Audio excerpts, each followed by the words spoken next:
Hi everyone, talking to you today about where you place your referencing or your citations in your writing.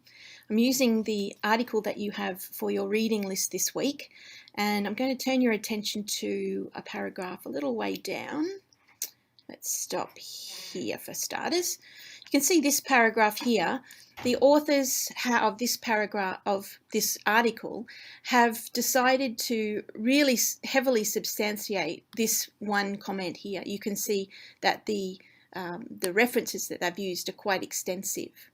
We're not looking for this necessarily in your work, although it's really lovely to see when you find more than one source.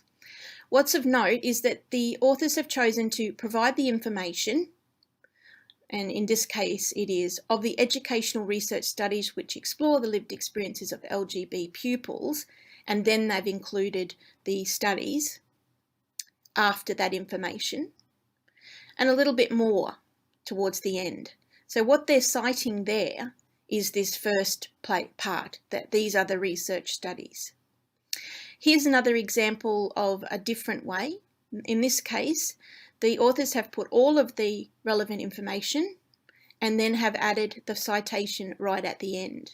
This indicates to the reader that everything that's come before this is related to this source. Another way to do it is to include the names of the authors in the written work that you're doing. And this is a way of emphasizing that you also think that the authors are important in what you're saying. And in this way, they've put something like according to Epstein and Johnson, 1998. This is probably this one here, and this being the last or right at the end of the information that you want to cite, are probably the two most common. If you want the authors of the work that you're citing to play a more important role, a more prominent role in what you're saying, you would choose to name them like this inside of the information.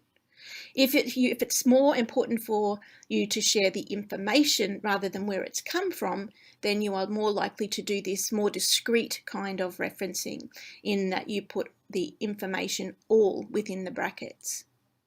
Remember a few weeks ago I told you how the very beginnings of the sentence was the information that sort of signified to the reader that this was really important? So in this case, these authors have decided that us knowing about Epstein and Johnson is important. You may not feel that you need to do that with your authors. It is nice to have a range of ways, some placed at the end and some foregrounded because of their importance in the study. But you will make that decision based on whether it's something that you feel needs more acknowledgement. Okay. Interesting to note here, the names go outside and the year goes inside. It would also have the page number there if it was a direct quote, whereas here it goes all inside the quotation, the brackets. And you can see here there's even an error here. And this one is not Sterling Harvard, you can see, because there's a comma here. Sterling Harvard doesn't include a comma. The other great reason that you can read your articles online like this is that when the authors are talking about a particular source, there are often links to it. You can see here when I hover over 2007, the Stonewall article becomes a link there.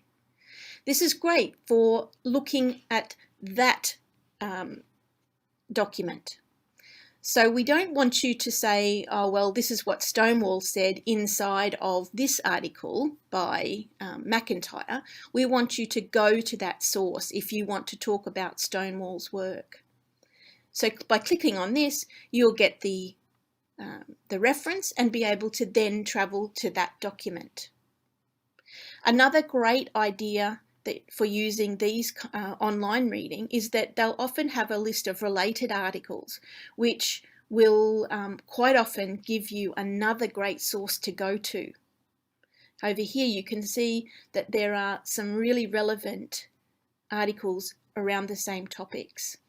So don't read too quickly and then jump away onto something new. Take a look at the information that's provided, including a zip down to the reference list, as you can see here, which will help you to find links to these articles. If you haven't come across Google Scholar yet, well, you're in for a great treat. By typing in Google Scholar and using that page as your research or your keyword search, you'll be led to scholarly articles sometimes. You have to check to see that they are scholarly, but in general, Google Scholar will help you to find articles that are worth investigating. Other links like this will lead you to perhaps references inside the library. Okay, that's it for this week. Hope that was helpful.